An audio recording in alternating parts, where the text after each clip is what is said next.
വാസുദേവായ.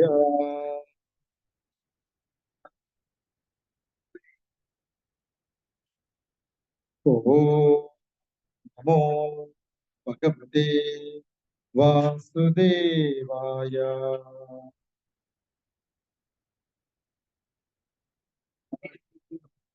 ഓം നമോ ഭഗവതേ വാസുദേവായ.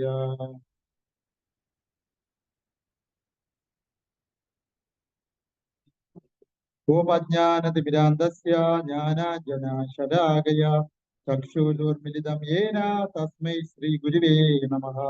ശ്രീചൈതന്യമനോഭീഷ്ടം സ്ഥാപിതം യേന ഭൂതലേ സ്വയം രൂപാ കഥാ മഹ്യം ദദാതി സ്വപദാന്തികം. വന്ദേഹം ശ്രീഗുരോ ശ്രീയുതപാദകമലം ശ്രീഗുരുൻ വൈഷ്ണവാം ച ശ്രീരൂപം സാഗ്രജാതം സഗഗണാ രഘുനാനിതം ത്വം സജീവം സാദ്വൈതം സാവധൂതം പരിജന സഹിതം കൃഷ്ണ ചൈതന്യദേവം ശ്രീ രാധാകൃഷ്ണപാദാൻ സഹഗണ ലളിതാ ശ്രീ വിശാഖാനിതാം ച. ഹേ കൃഷ്ണ കരുണാ സിന്ധോ ദീനബന്ധോ ജഗത്പദേ ഗോപേശ ഗോപിക കാന്ത രാധാ കാന്ത നമസ്തുതേ. സപ്തകാഞ്ചന ഗൗരാംഗീ രാധേ വൃന്ദാവനേശ്വരി വൃഷഭാനുസുതേ ദേവി പ്രണമാമി ഹരിപ്രിയേ. നമോ മഹാവദന്യായ കൃഷ്ണ പ്രേമ പ്രദായതേ കൃഷ്ണായ കൃഷ്ണ ചൈതന്യ നാമ്നേ ഗൗരിദിശേ നമഃ. നമോ ബ്രാഹ്മണദേവായ ഗോ ബ്രാഹ്മണഹിതായ ച ജഗദ്ഹിതായ കൃഷ്ണായ ഗോവിന്ദായ നമോ നമഃ.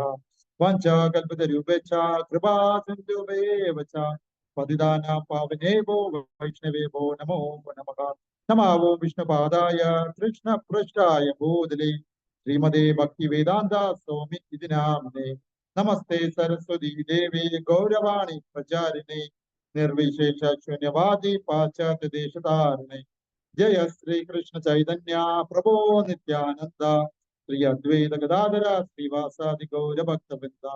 ഹരേ കൃഷ്ണ കൃഷ്ണ കൃഷ്ണ ഹരേ ഹരേ ഹരേ രാമ രാമ രാമ ഹരേ ഹരേ. ഹരേ കൃഷ്ണ. പ്രിയപ്പെട്ട ഭക്തജനങ്ങളെ, ഒരു ശ്രീമദ് ഭഗവത്ഗീത ശ്ലോകത്തിലൂടെ കൂടി ഇന്ന് ചെറിയ രീതിയിൽ ഒരു ക്ലാസ് സ്റ്റാർട്ട് ചെയ്യാം. ഭഗവത്ഗീതയിലെ ഏറ്റവും അവസാനത്തെ ശ്ലോകം സഞ്ജയൻ പറഞ്ഞ് അവസാനിപ്പിക്കുന്ന 700-ാമത്തെ ലാസ്റ്റ് ശ്ലോകം, 18-ാം അധ്യായം ലാസ്റ്റ് ശ്ലോകം. യത്ര യോഗേശ്വര കൃഷ്ണ യത്ര യോഗേശ്വര കൃഷ്ണ യത്ര പാർത്ഥോ ധനുർധരഃ യത്ര പാർത്ഥോ ധനുർധരഃ തത്ര ശ്രീ വിജയോ ഭൂതേ തത്ര ശ്രീ വിജയോ ഭൂതേ ധ്രുവാ നീതിർമതിർമമഃ ധ്രുവാ നീതിർമതിർമമഃ. അതിന്റെ അർത്ഥം ഇതാണ്. സഞ്ജയൻ പറയുകയാണ്, എവിടെ, എല്ലാവരും പറയുക, എവിടെ വില്ലാളി വീരനായ എവിടെ യോഗേശ്വരനായ കൃഷ്ണനുണ്ടോ, എവിടെ വില്ലാളി വീരനായ അർജുനനുണ്ടോ, അവിടെയാണ് ഐശ്വര്യം, വിജയം, അസാധാരണ ശക്തി, നീതി ഇവ ഉള്ളത്. ഇതാണ് എൻ്റെ അഭിപ്രായം. സഞ്ജയൻ പറഞ്ഞ് അവസാനിപ്പിക്കാം. അപ്പോ എവിടെ വില്ലാളി എവിടെ യോഗേശ്വരനായ ഭഗവാൻ ശ്രീകൃഷ്ണനുണ്ടോ, എവിടെ വില്ലാളി വീരനായ അർജുനനുണ്ടോ, അവിടെയാണ് ഐശ്വര്യം, വിജയം, അസാധാരണ ശക്തി, നീതി ഇവ ഉള്ളത്. ഇതാണ്. നമോ കൃഷ്ണപ്രഷ്ടായ പുത്രി ശ്രീമതി മഹാവിഷ്ണു സ്വാമിനാമിനെ നമാമി മൂർധന്യ ചർമാരിന്റെ ശ്രീ ഭാഗവതേ പ്രചാരണേ ലോകതാരണേ ശ്രീ മഹാവിഷ്ണു സ്വാമിനാം. ഹരേ കൃഷ്ണ. വളരെ സന്തോഷമുണ്ട്. നഗരിക്കുന്ന് ശ്രീകൃഷ്ണ ക്ഷേത്രത്തിൽ മറ്റൊരു സത്സംഗത്തിന് അവസരം നൽകിയ ഭാരവാഹികളെ ഹൃദയപൂർവ്വം ആത്മാർത്ഥമായി നന്ദി പറയുന്നു. നമ്മൾ വന്നിരിക്കുന്നത് ഹരേ കൃഷ്ണ സത്സംഗം, ശ്രീ രാധാ നീലമ സത്സംഗം, കരമന, ഇസ്കോൺ തിരുവനന്തപുരത്തിന്റെ ഭാഗമായിട്ടാണ് നമ്മൾ വന്നിരിക്കുന്നത്. ഒരു 8 വർഷങ്ങൾക്ക് മുമ്പ് ഈ നഗരിക്കുന്ന് ശ്രീകൃഷ്ണ ക്ഷേത്രത്തിൽ ഒരു 2 വർഷം റെഗുലറായിട്ട് ഭഗവത്ഗീത ക്ലാസ് എടുക്കാനും ഇവിടുത്തെ സത്സംഗത്തിൽ പങ്കെടുക്കാനുമുള്ള ഭാഗ്യം ഇവിടുത്തെ ഭക്തജനങ്ങൾക്ക് കിട്ടിയിട്ടുണ്ട്. ഞങ്ങൾ അന്ന് വന്നിരുന്നു 8 വർഷങ്ങൾക്ക് മുമ്പ്, കൊറോണയ്ക്കൊക്കെ മുമ്പ് 8 വർഷങ്ങൾക്ക് മുമ്പ്. അപ്പൊ അന്ന് റെഗുലറായിട്ട് 2 വർഷം ഇവിടെ സത്സംഗം നമ്മൾ കൂടിയിരുന്നു ഇതേ സ്ഥലത്ത് വെച്ച്. അതിനുശേഷം നമ്മൾ വെളിയിൽ ഒരു വലിയൊരു നഗര സങ്കീർത്തനം ചെയ്തു. വലിയ സങ്കീർത്തനം, നിറച്ച ആൾക്കാരൊക്കെ പങ്കെടുത്തിട്ടുണ്ട്. പിന്നെ എന്തുകൊണ്ടോ കാലക്രമേണ നമുക്ക് പല കാരണങ്ങളാൽ അത് കണ്ടിന്യൂ ചെയ്യാൻ കഴിഞ്ഞില്ല. എന്നാൽ നഗരിക്കുന്ന് ശ്രീകൃഷ്ണചന്ദ്ര ഭഗവാൻ അദ്ദേഹത്തിന്റെ കൃപ കൊണ്ട് നമ്മളെ വീണ്ടും ഈ സത്സംഗത്തിന് ക്ഷണിച്ചിരിക്കുന്നു. വളരെ സന്തോഷം. ഇതിനു വേണ്ടി ശ്രമിച്ച ഭാരവാഹികളെ ഹൃദയപൂർവ്വം ആത്മാർത്ഥമായ നന്ദി പറയും. Thank you. ഹരേ കൃഷ്ണ.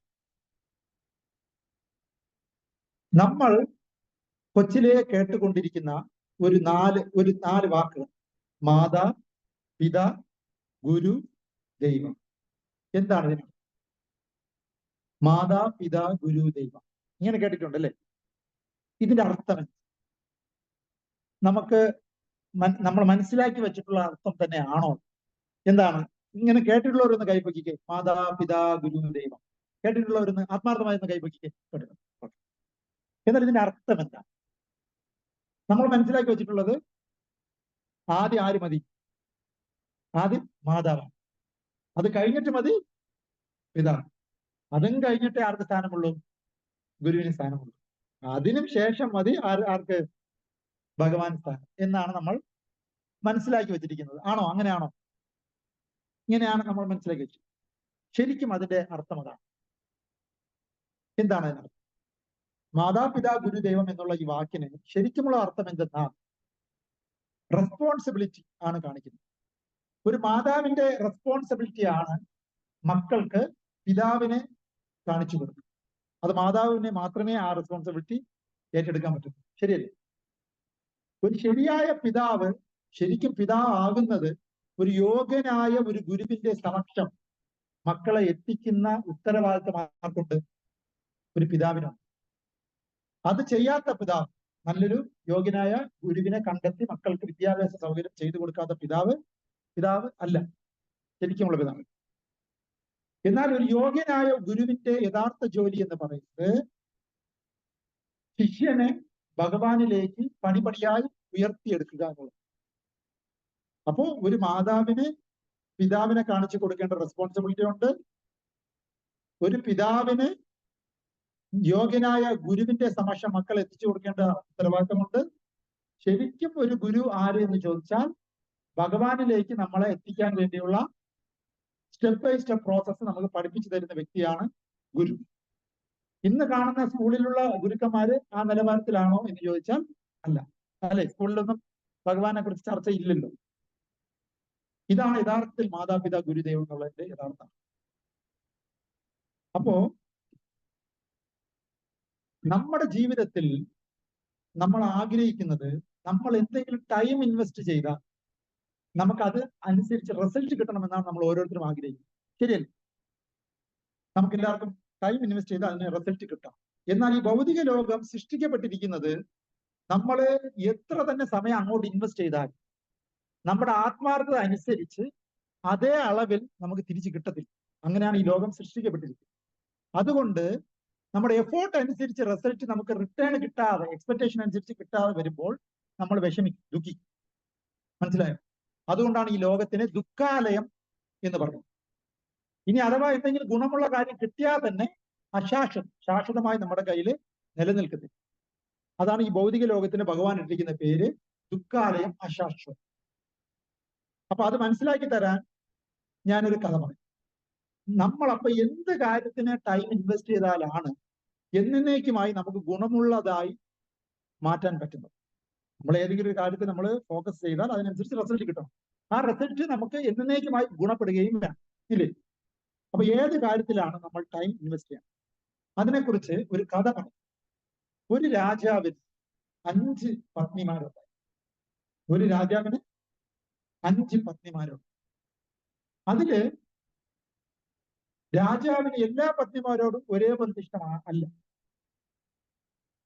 ഒരു പത്നിയോട് വളരെ ഇഷ്ടം, രണ്ടാമത്തെ പത്നിയോട് അതിന്റെ അത്ര ഇല്ലെങ്കിലും കുറച്ച് ഇഷ്ടം കുറവ്, അതിന്റെ അടുത്ത് വീണ്ടും മോശമല്ലാത്ത ഇഷ്ടം, ഏറ്റവും ലാസ്റ്റ് ആയിട്ടുള്ള പറയാൻ പോകുന്ന പത്നിയോട് ഒട്ടും ഇഷ്ടം.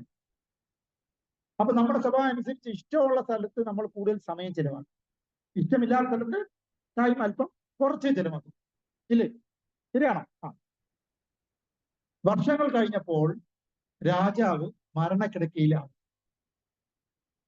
അപ്പോ ഈ ഭാര്യമാർ ആരൊക്കെ എന്നെ അനുഗമിക്കും എന്ന് രാജാവിന് അറിയാനൊരു ആകാംക്ഷ. ഏറ്റവും കൂടുതൽ ഇഷ്ടപ്പെട്ടിരുന്ന ഭാര്യയോട് ചോദിക്കും, ഞാൻ മരണപ്പെടാൻ പോവുകയാണ്, എന്നെ നീ അനുഗമിക്കുമോ എന്ന് ചോദിക്കും. എന്തായിരിക്കും ആൻസർ? എന്തായിരിക്കും ആൻസർ? സത്യസന്ധയായ ഭാര്യ ആണെങ്കിൽ പറ്റത്തില്ല എന്ന് തന്നെ പറയും. പറ്റത്തില്ലല്ലോ, അല്ലെ? മരണത്തിന് ശേഷം നമുക്ക് ആർക്കും ആരെയും അനുഗമിക്കാൻ കഴിയില്ല.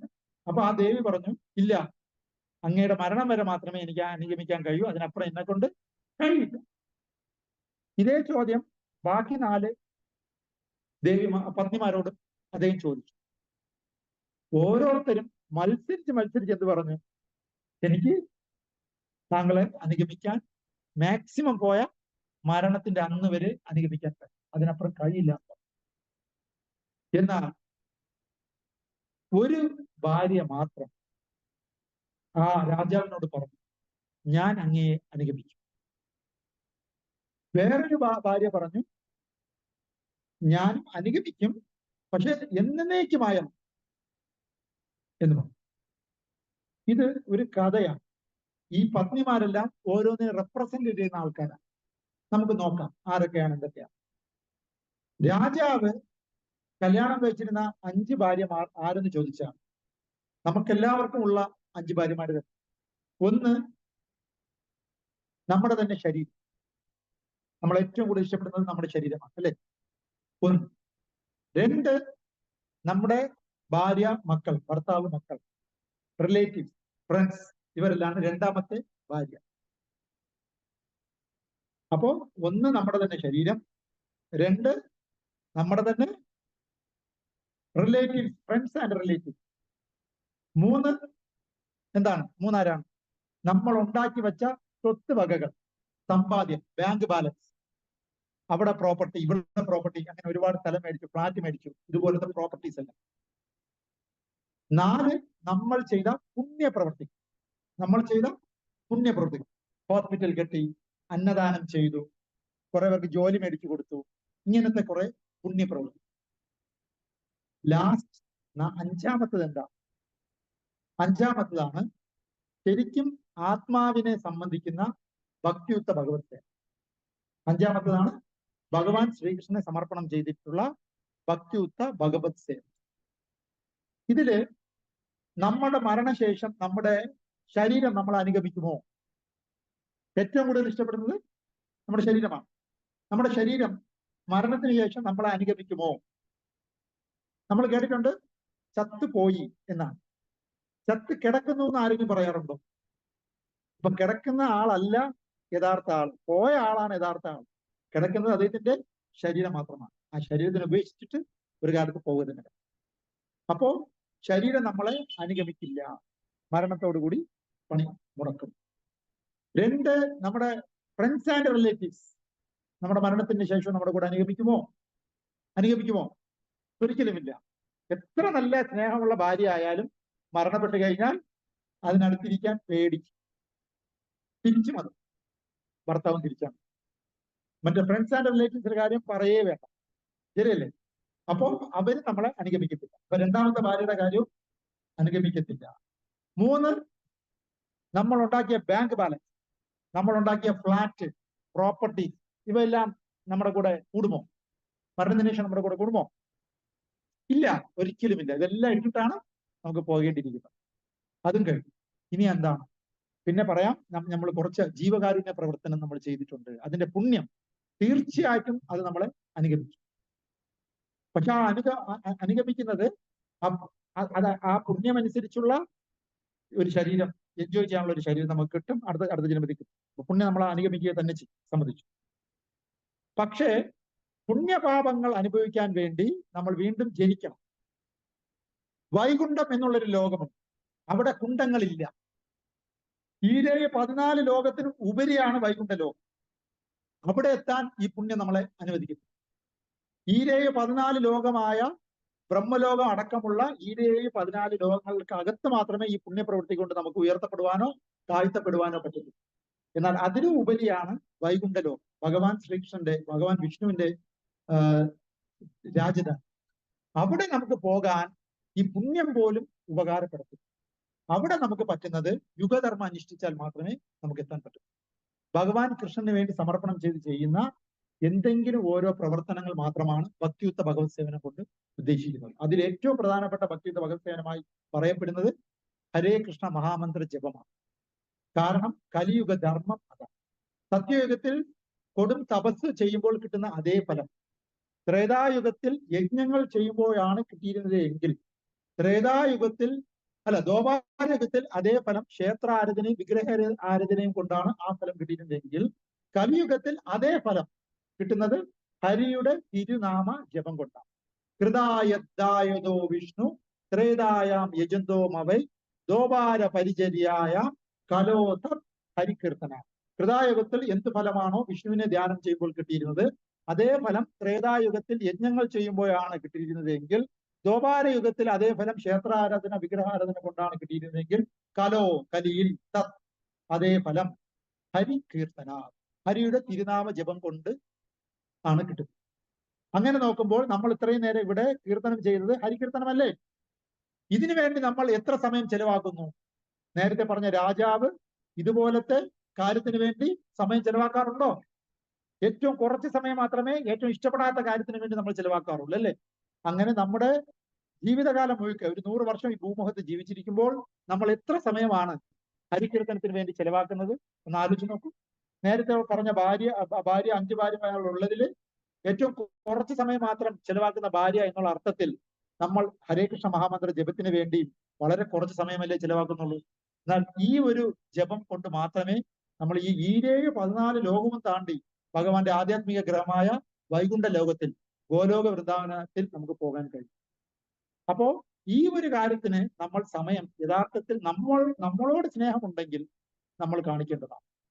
അതിനുവേണ്ടി എല്ലാ ആഴ്ചയിലും ഒരു സത്സംഗത്തിന് വേണ്ടി നമ്മൾ സമയം കണ്ടെത്താൻ ശ്രമിക്കേണ്ടതാണ്. എല്ലാ ദിവസവും ഹരേ കൃഷ്ണ മഹാമന്ത്രം വീട്ടിലിരുന്ന് തന്നെ നാമം ജപിക്കാൻ ഇവിടെ മാലയൊക്കെ ഉണ്ട്, അല്ലെ? നമുക്ക് മാലയുണ്ട്.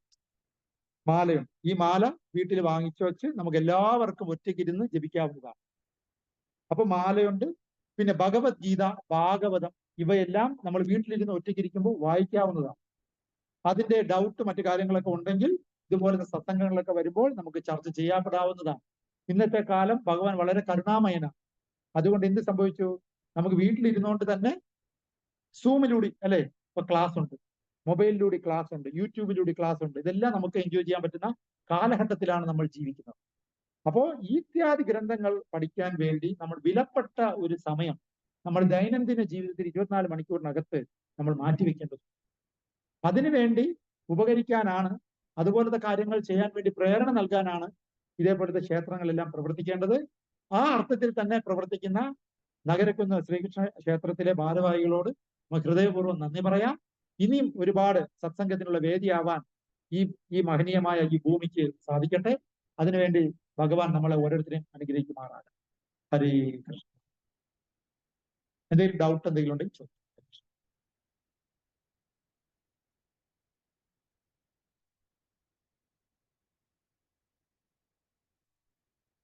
പണ്ട് നമ്മൾ റെഗുലറായിട്ട് ഇവിടെ ക്ലാസ് നടത്തിയിരുന്നു.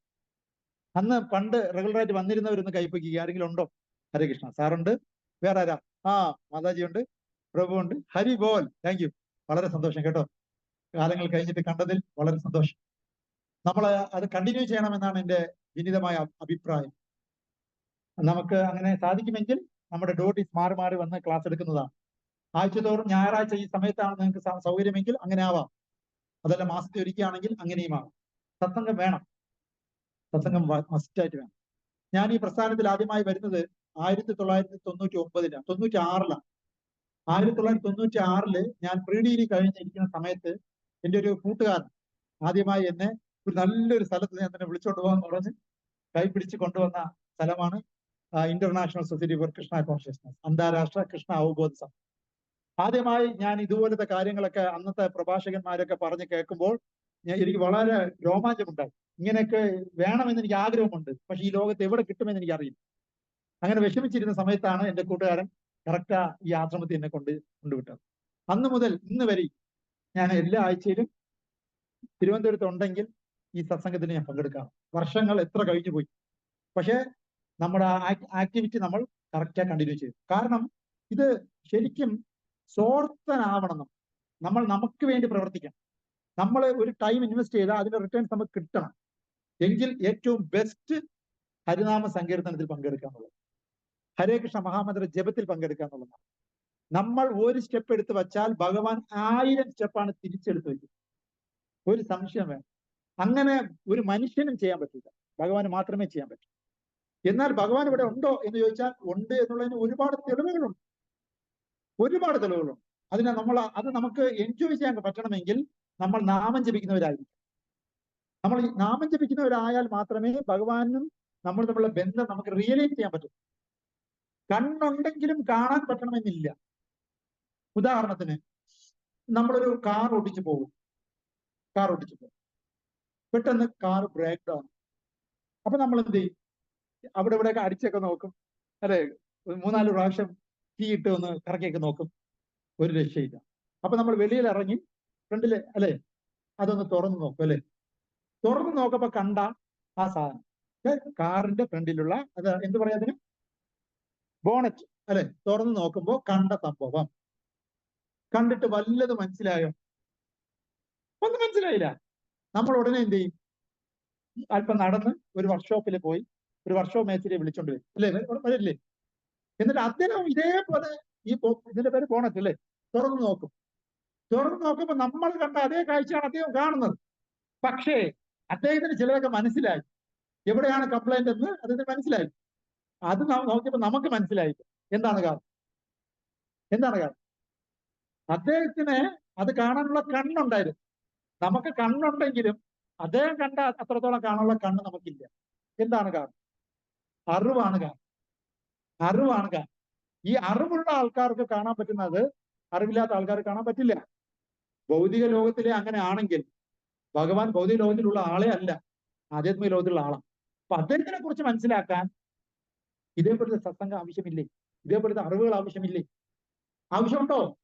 അത് സ്വന്തമായിട്ട് ഊഹാപോഹം കൊണ്ട് കാണാൻ പറ്റുമോ? എങ്കിൽ നമ്മൾ കാറ് കംപ്ലൈന്റ് ആയപ്പോ തുറന്നു നോക്കിയതുപോലെ ആയിപ്പോ ഒന്നും മനസ്സിലാവും. അതുകൊണ്ടാണ് ഭഗവാൻ നമുക്ക് ഭഗവാനെ കുറിച്ച് മനസ്സിലാക്കാൻ ഭഗവത്ഗീത തന്നിരിക്കുന്നത്. അതുകൊണ്ടാണ് ഭഗവാനെ കുറിച്ച് മനസ്സിലാക്കാൻ ശ്രീമദ് ഭാഗവതം തന്നിരിക്കുന്നത്. അത് ഒറ്റ നോട്ടത്തിൽ നമുക്ക് മറച്ചു നോക്കിയാൽ മനസ്സിലാവണമെന്നില്ല. എന്നാൽ അത് മനസ്സിലാക്കിയ ആൾക്കാരുടെ സഹായം സ്വീകരിക്കുകയാണെങ്കിൽ നമുക്കും ഇതെല്ലാം മനസ്സിലാക്കാൻ പറ്റും. മനുഷ്യ ജന്മത്തിൽ മാത്രമേ ഇത് മനസ്സിലാക്കാൻ കഴിയുള്ളൂ. ഒരു മൃഗമായി ജനിച്ചാൽ ഏത് ഭഗവത്ഗീത, ഏത് ഭാഗവതം? ഇല്ല. മനുഷ്യജന്മത്തിൽ മാത്രം മനസ്സിലാക്കാൻ പറ്റുന്ന മഹനീയമായ കാര്യമാണ് ഭഗവാനെ കുറിച്ചുള്ള അറിവ്. ഇത് നമ്മൾ നേടുന്നത് കൊണ്ട് നമുക്കൊന്നും നഷ്ടപ്പെടുന്നില്ല. ശ്രീമദ് ഭഗവത്ഗീത 16-ാം അധ്യായം ലാസ്റ്റ് ശ്ലോകം 24-ാം ശ്ലോകത്തിൽ പറയുന്നുണ്ട്, എന്തു ചെയ്യണം എന്തു ചെയ്യാൻ പാടില്ല എന്നൊരാൾ ധർമ്മശാസ്ത്രത്തിന്റെ അടിസ്ഥാനത്തിൽ മനസ്സിലാക്കണം. ഇത് പഠിച്ചറിഞ്ഞതിന് ശേഷം മാത്രം പ്രവർത്തിക്കുക, ക്രമേണ ഉന്നതി പ്രാപിക്കുന്ന. അതുകൊണ്ട് പണ്ടത്തെ കാലത്ത് ബ്രഹ്മചാരിയായി ഇരിക്കുന്ന 25 വർഷം കൊണ്ട് നമ്മൾ ഇതെല്ലാം പഠിക്കും. അതിനുശേഷമുള്ള 25 വർഷം നമ്മൾ ഗൃഹസ്ഥാശ്രമത്തിൽ പഠിച്ച കാര്യങ്ങൾ പ്രാക്ടീസ് ചെയ്യും.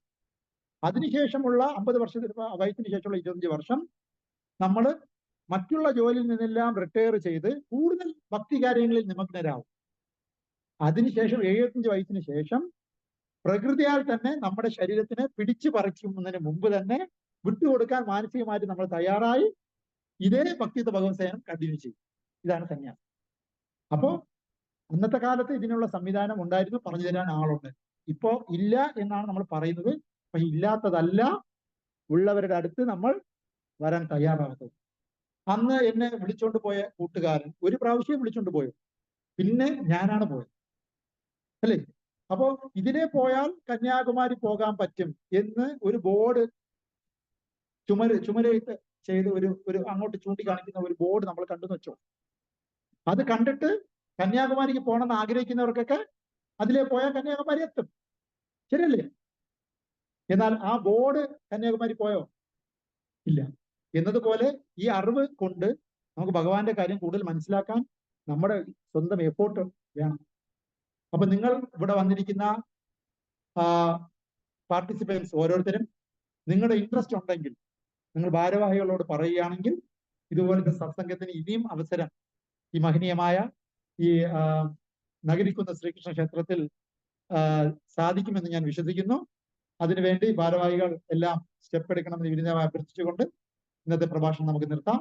എന്തെങ്കിലും ഡൗട്ട്സ് ഉണ്ടെങ്കിൽ നിങ്ങൾക്ക് ചോദിക്കാം. ഹരേ കൃഷ്ണ.